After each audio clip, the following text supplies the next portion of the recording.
ನಮಸ್ಕಾರ ವೀಕ್ಷಕರೇ, ಆರ್ ನ್ಯೂಸ್ಗೆ ಸ್ವಾಗತ. ನಾನು ಪರ್ವೇಜ್ ಪರಿವರ್.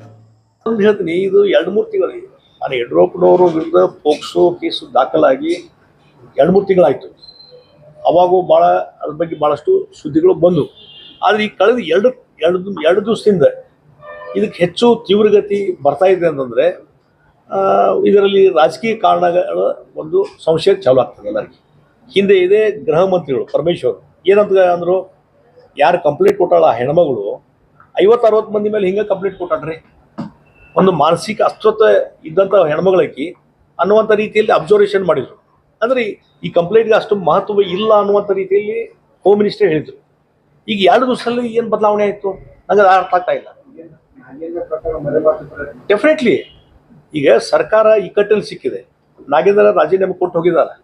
ಆ ಹಿನ್ನೆಲೆಯಲ್ಲಿ ಇವತ್ತು ತಮ್ಮ ತಪ್ಪುಗಳನ್ನು ಮುಚ್ಕೊಳ್ಳೋಕ್ಕೆ ಇವತ್ತು ದೊಡ್ಡ ವ್ಯಕ್ತಿಗಳನ್ನು ತೋರಿಸಿ ಅವ್ರ ಮೇಲೆ ಅರೆಸ್ಟ್ ಮಾಡ್ತೀವಿ ಮತ್ತೊಂದು ಅಂತೇಳಿ ಯಡಿಯೂರಪ್ಪ ಅಂತವ್ರನ್ನ ಇವತ್ತು ಜನರ ಒಂದು ಮನಸ್ಸನ್ನು ಬೇರೆ ಕಡೆ ಎಳೆಯುವಂಥದ್ದು, ಬೇರೆ ಕಡೆ ಗಮನ ಸೆಳೀಲಿಕ್ಕೆ ಇದೊಂದು ಪ್ರಯತ್ನ ಅಂತ ನಾನು ತಿಳ್ಕೊಂಡಿದ್ದೀನಿ. ಯಾಕಂದರೆ ಅವರು ಕಂಪ್ಲೇಂಟ್ ಕೊಟ್ಟಿದ್ದು, ಆ ಕಂಪ್ಲೇಂಟ್ ಯಾರು ಕೊಟ್ಟಿದ್ದಿಲ್ಲ ಅವ್ರು ಸತ್ತು ಹೋಗಿದ್ದಾಳೆ ತಾಯಿ. ಹೀಗಾಗಿ ಆ ಹೆಣ್ಮಗಳು ಯಾರು ಸಂತ್ರಸ್ತ ಅಂತಾಳ ಆಕಿದು ವೈಯಕ್ತಿಕವಾದಂಥ ಯಾವುದೂ ಕಂಪ್ಲೇಂಟ್ ಇಲ್ಲ ಮತ್ತು ಇಲ್ಲಿವರೆಗೆ ಯಾವುದೂ ಇನ್ಸಿಸ್ಟೆನ್ಸ್ ಇಲ್ಲ. ಹೀಗಾಗಿ ಯಡಿಯೂರಪ್ಪನವ್ರನ್ನ ಈ ಸಲ ಇದರಲ್ಲಿ ಏನೋ ಒಂದು ಸಿಕ್ ಹಾಕ್ಸುವಂಥದ್ದು ಒಂದು ಷಡ್ಯಂತ್ರ ನಡೆಯುವಂತ ನನಗೆ ಅನಿಸ್ತದೆ. ಹೀಗಾಗಿ ಈ ರೀತಿ ರಾಜಕೀಯ ಕಾರಣ ಸಲುವಾಗಿ ದೊಡ್ಡ ವ್ಯಕ್ತಿಗಳನ್ನು ಇನ್ವಾಲ್ವ್ ಮಾಡುವಂಥದ್ದು ಸರಿಯಲ್ಲ. ಇದು ಕಾಂಗ್ರೆಸ್ ಸರ್ಕಾರದ ಒಂದು ದೊಡ್ಡ ತಪ್ಪು ಮಾಡ್ತಾ ಇದ್ದಾರೆ. ಇದರಿಂದ ಭಾಳ ಒಂದು ಅನುಭವಿಸ್ತಾರೆ ಕಾಂಗ್ರೆಸ್ ಸರ್ಕಾರ.